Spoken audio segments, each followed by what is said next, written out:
What is happening, people? Attention returns to the Premier League for both Tottenham Hotspur and Liverpool. This game between Liverpool and Tottenham is at Anfield. Quite a different feeling amongst the camps. Having said that, I think both an underwhelming season. That is something that definitely is shared, that sense of feeling. But for Liverpool, of course, completely different aims to Tottenham. Let's be honest about it. I'm joined by a fantastic guest in Lewis from the Beyond the Cot. Lewis, thank you so much for your time as a Liverpool fan talking to me today. Talk to people a little bit about you and what you do on social media. Pretty much what you do, to be honest. It's all predominantly sort of top 10 Liverpool content, top 10 best players, top 10 worst moments. Do stuff for Anfield Index, Redmen TV. Just trying to work into the space and try and find my individual voice. But it's very similar to what you do, mate, to be completely honest, just on a Liverpool front more so than a Tottenham front. Yeah, your content's great, and we've done stuff in the past, which has always been fantastic. So thank you for that, and it's good to talk to you. And like I said to you, from the green room, a lot's happened with both our clubs, particularly Tottenham, since we last spoke. Yeah. But thank you very, very much. I want to start, if that's okay, by going over Liverpool's season.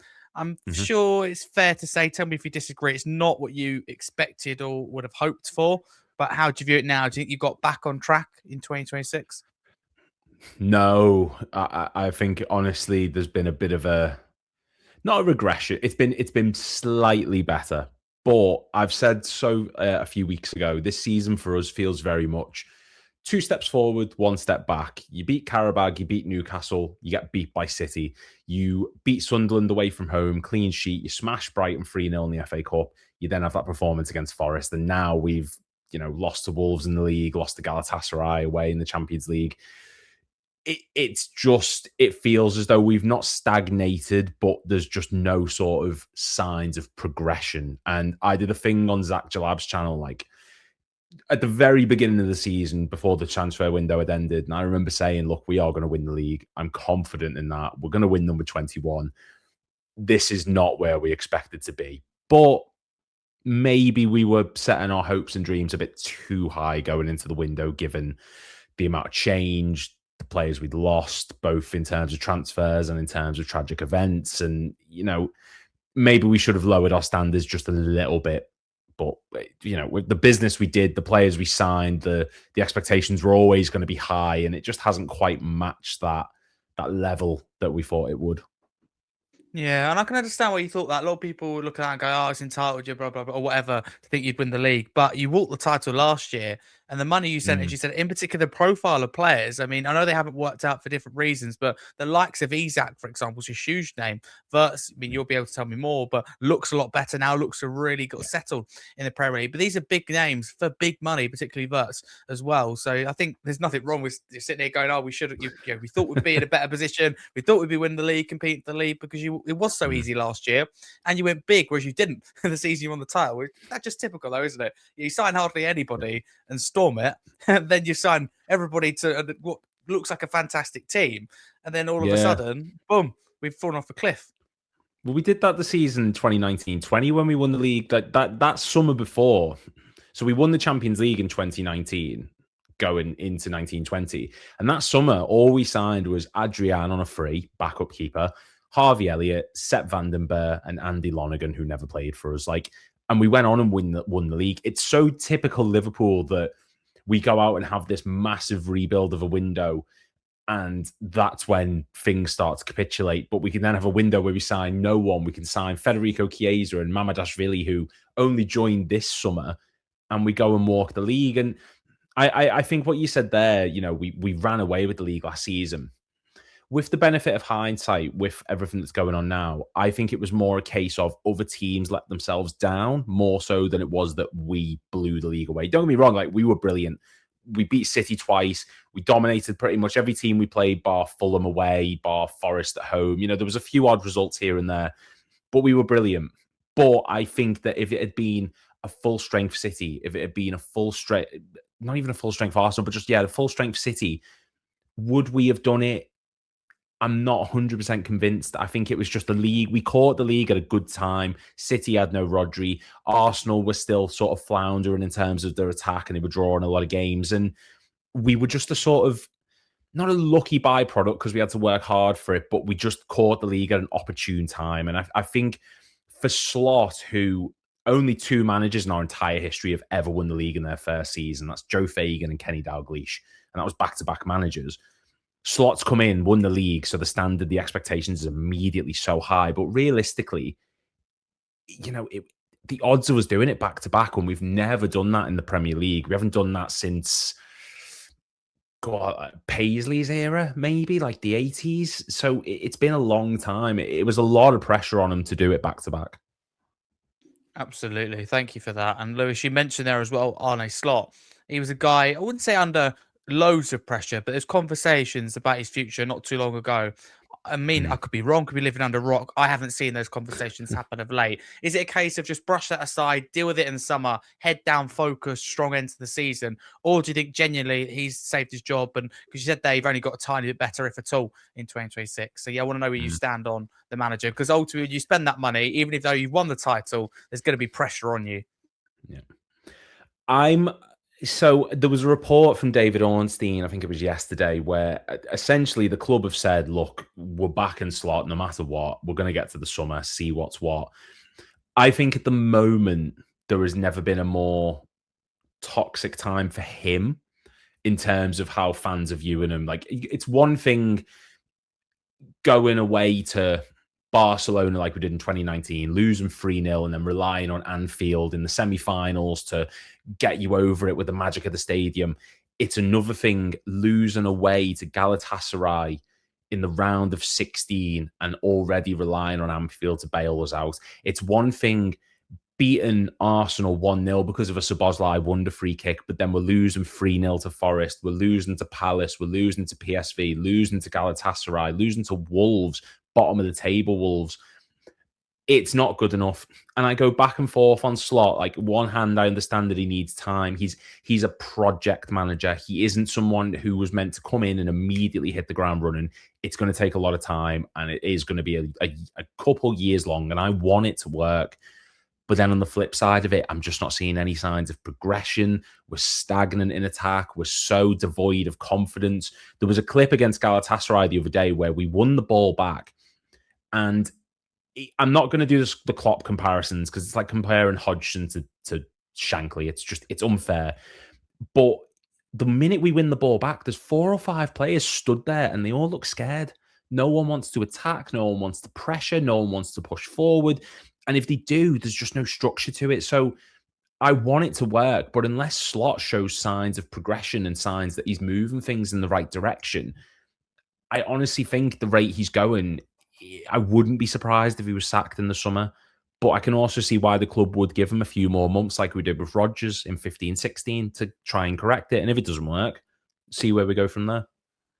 Summer's going to be an interesting one for Liverpool because ultimately you don't want to be in the same position. Don't get it wrong, you're not like mid-table or anything like that. Still, you want to be aiming a lot higher with the team that you've got ultimately. But you know what's really stood out to me before we move on? I just look at your form at home, and amount of times I watch you at Anfield, and as like a fan of another club, always you think I wouldn't want to go to Anfield, and my club are playing awful, Tottenham. So let me be clear, I don't look forward to any game if I'm honest at the moment. But if I forget about my club for a minute, I think you go to Anfield, you have a chance. And it's interesting you said that because I look at Liverpool, they're just not quite as intimidating in my view, anyway, as they used to be. It used to be full on, the press. It's just a horrible place to go if I'm honest. You think, okay, great atmosphere, but let's avoid Anfield. Do you think you've lost your magic touch at home? And if so, why? Anfield will always be a special place. It will always be somewhere that teams will struggle to pick up a win or a result.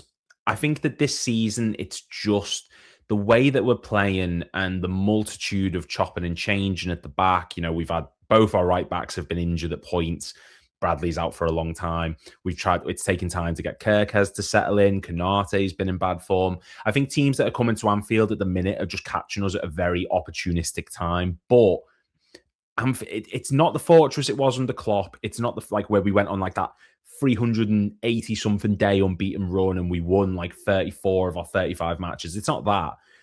But it's still a tricky place to go. But like you said there, some of the teams that have got results for us at Anfield, City beat us this season. Burnley drew against us this season at Anfield. Leeds drew 0-0. we lost to Forest last season. There is still a worry that we are dropping too many points at home when that's meant to be our banker. We're meant to go into every season thinking, right, 18 games at Anfield, 15, 16 wins, 2 draws. That's the sort of expectation. Maybe it's entitlement, but it's just the way Anfield's ingrained into us. I do think this season it's lost a little bit of its luster, but that was always going to happen after Klopp. I think he just made it such a nightmarish place to go to. But this was always going to happen under a new manager. It's going to take time. And we're still a danger there. But teams who come to us, they probably could feel a little bit more like, right, we can pick up something here. And for Tottenham at the moment, who, things aren't going well, which we're going to touch on shortly, that always feels like it's the ideal time to come to Anfield at the minute, when it's a team down on its luck who can surprise us with a result. And it's the wrong time to be playing Tottenham at the minute, honestly, I think. Lewis, thank you for your honesty. Absolutely. I can understand that point of view, definitely. Mind you, I wouldn't mind playing Tottenham if I took the Tottenham cap off at the moment. But we will speak about Tottenham. So before we get on to Tudor and the mess that we currently see, what have you made of Tottenham's season so far in the league, of course, which has been disastrous, and also the Champions League? And also in particular, if you can zoom in on Thomas Frank, who's now no longer the manager, he's been sacked. Looking back on that decision, should he have gone earlier, or should he still be in the job now? Or do you think the club got it right? Because it felt a strange time to sack him. I think he should have gone earlier. I think the way that he set up against Arsenal earlier on in the season, where he was very sort of negative, too defensively minded. I think the way he set up against Chelsea, I think they should have been the indications of, right, this isn't working. But I think the fact that they didn't have any sort of plan for when they got rid of him just makes me think you might as well have just kept them. Because as much as it didn't work for Frank, he would still pick up the odd result here and there. It was very rare, but you've gone from someone who did pick up a result against City, who could still surprise teams because of the way that he'd set up, and you've gone to Igor Tudor, who it's never worked for him throughout his career. At Juve, it was a shambles, and it just feels as if there was no plan. They've left it too long, and they've went, right, we've got to a point now where we just have to get rid of him, get Igor Tudor in out of panic, and it's just, he doesn't fit the system, he doesn't fit the players. But the flip side to that as well is there is a copious amount of injuries in Tottenham's team at the moment. Like, you are such a threadbare squad at the moment, the players you've lost and the players who you haven't even had this season. And I do feel a little bit of pity for him. He has come into a club which he was never going to smash it. He was never going to come in and have like a Michael Carrick effect. But it's just poor planning. And I think this new ownership's come in and they've sort of had the idea of, we can just revolutionize this quick and change everything and make grand changes and it's going to pay off massively. And I honestly would have just stuck with Frank. I know he wasn't a Tottenham manager, so to speak, and it wasn't working, but with the benefit of hindsight, again, it couldn't have been any worse than what Tudor's doing, and I think he actually would have picked up 1 or 2 wins in that process. I totally agree with you. I think you've hit the nail on the head. I'll try not to go on one here, or go off on one, I should say. But honestly, I do have an issue with the appointment because you're bringing in someone with no Premier League experience. In his own words, I've never been in this situation before. No affiliation to Tottenham. And it's clear to see through his constant experimentation, he doesn't know his best 11, right?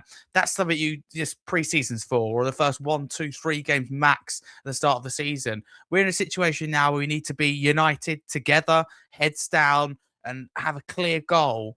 And you've got the likes of Van der Ven saying, I'm not okay mentally or physically, and saying, we're not okay, we're broken. And he said, I'm not going to use the same lines. This is not right, and being very vocal. I think they're completely broken. I think they've accepted, unfortunately, potentially relegation. And I don't want to beat around the bush because you're absolutely right. The Tudors come into, it's like falling buildings, the way I view it, right? The building's falling down. And I just think Tudors accelerated the falling of that building, or you've got a sinking ship and Tudors just pulled that accelerator even further. And I just think through his whole lack of honesty and communication. He doesn't take any accountability of the media. I mean, blanking players, right? We saw that with Kinski. I'm sure you would have either seen it or heard about it, right? Which Yeah. is horrific. You make the decision. You've got to take it on you as a manager. And his first words when he was asked after the game was, "It was the right decision." Then he later backtracked and went, "Yeah, looking back, maybe it wasn't right, but it felt right at the time that it was right. It wasn't right." And it's just nothing. And he's like, not interested at all in Kinski. Then Romero and Paulinho, they banged heads together. He didn't even check if one of them was okay. They went straight down the tunnel. He wasn't interested. I'm just thinking, and I'm no expert, but give it arm around the shoulder, lie to them like Ange did in a way, and kind of tell them they're better than they are, and that might help. He's come in to make an instant impact because he's an interim manager. And when you lose 4 games out of 4, concede 14 goals, and you admit that the club's in so much mess, and then he comes out and says, "I've seen encouraging signs. I've never been more encouraged." I can't understand at all. No, I'm complete agreement. And I didn't even realize it was 14 goals in 4 games. That's awful. Horrific. And like, have you ever? I can't recall any instance where a club's brought an interim manager in and then considered sacking the interim manager because it was that bad. No. Exactly. And listen, you're right. He's not going to ever come in and win 4 games, right? But I realistically thought even a couple of losses, a win and a draw, 4 points from 4 games is not a lot, but it's something.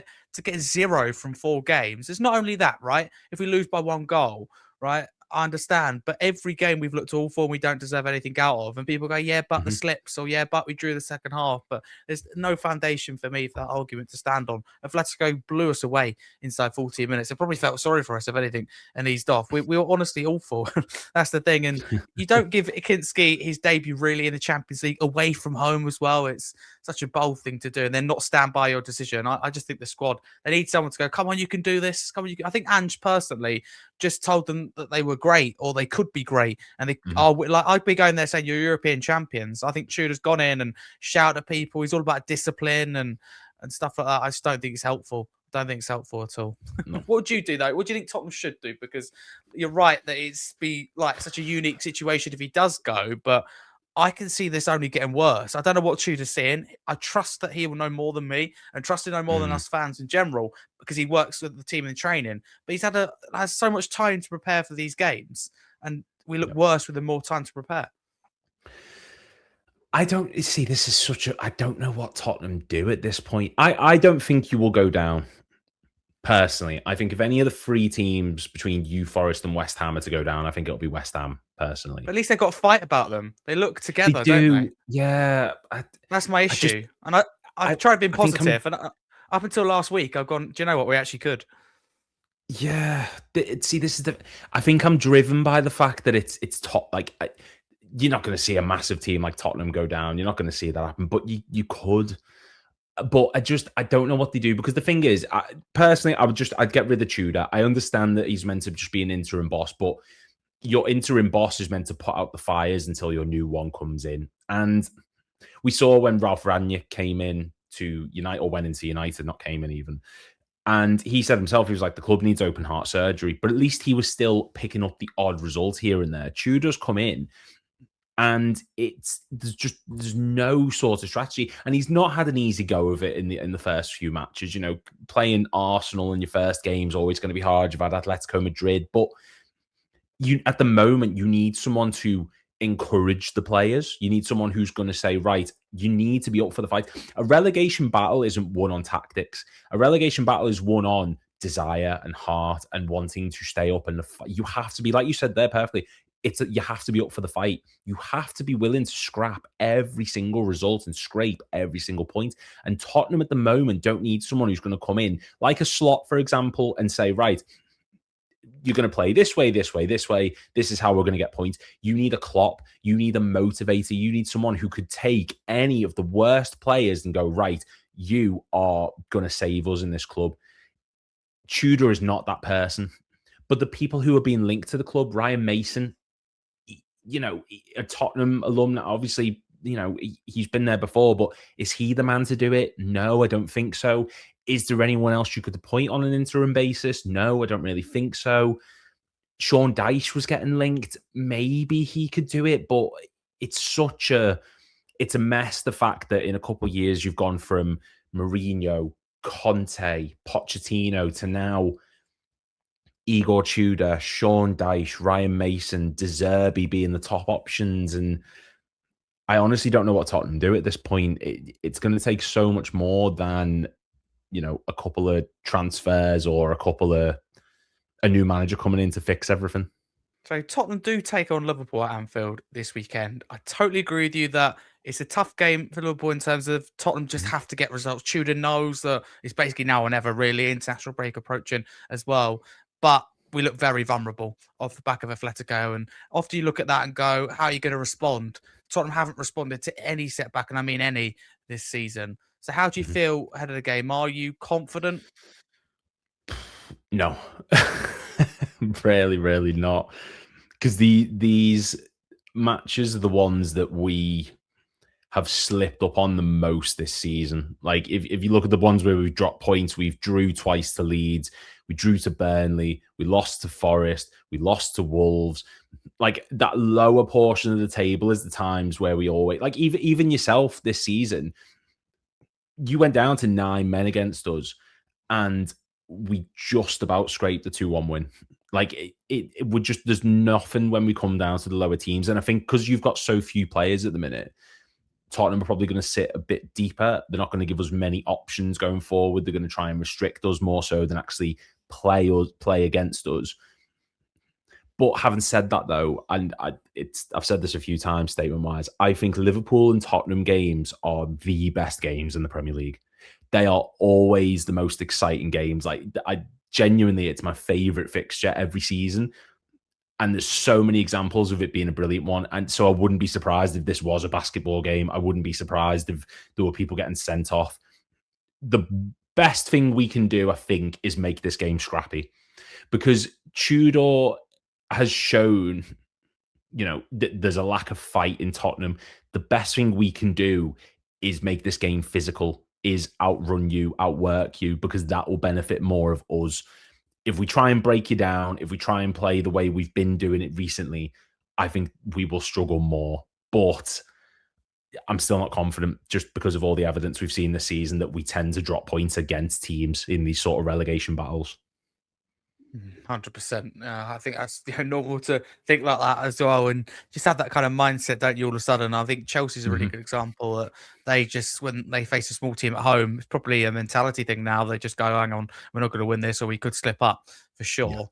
But can I get your honest score prediction going into this game? I totally agree that it could be a crazy one because as bad as we were, Tottenham against Atletico, we somehow scored a couple of goals. Yeah. Yeah, you did. And you've still, there's still a few exciting players in there. I personally want us to sign Archie Gray. Just that's someone I want us to get. Score. Hands off Archie Gray. He's the only one that's playing well.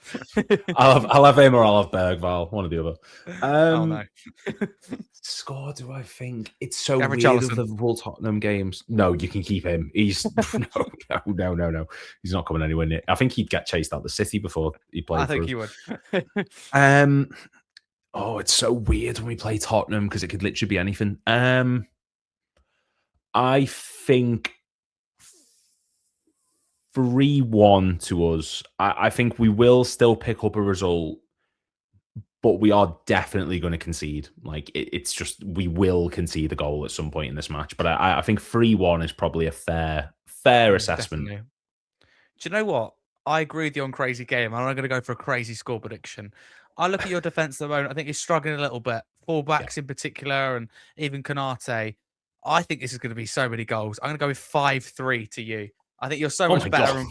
We can't. I know it sounds like a lot, but we can't defend. We conceded 4 against Arsenal, for example, 3 against Palace, at least 2 against Fulham, and then of course Atletico was 5. So I see this being 5, but I look at us and go, well, I must admit, this is hypocritical because before Atletico game, I was like, where are the goals going to come from? But I think now we've scored a couple. We've got a few forwards. That's certainly not missing any strikers. Yeah, because we've got Solanke, we've got Tell, we've got Richarlison and Moani. That is one position, whatever we say, in terms of injuries, that we've definitely got a lot of depth in. No wingers, not one fit winger, which is weird, but all these strikers. That's why Moani plays at right wing. You see Richarlison on the left and all these players in the wrong positions. Simmons plays on the left. And I think that's a big reason why we struggle. But it's not an excuse. It's on the club to address it in January. But hey-ho, that's my prediction. for the game. But Lewis, thank you I'd so love that. much for talking to me. Yeah, ultimately all that matters is the result for Tottenham. So if we play all four, get a 0-0 draw, I'm happy. But I can't see it at all. But Lewis, thank you so much for talking to me today. I really do appreciate it. Where can people follow you and the channel on social media? It's Beyond the Cop. Everything is Beyond the Cop. It's YouTube, X, TikTok, which I don't use as much as I should, but yeah, all literally just on there. That's the if you're interested in Liverpool stuff, that's place for me. Great stuff. Well, from Sunday 6:30 p.m. unless the game's extended, I wish you, the channel, and Liverpool all the best for the rest of the season. I'd much rather you get top 4 than Chelsea. Let's just say that. I'd much rather that.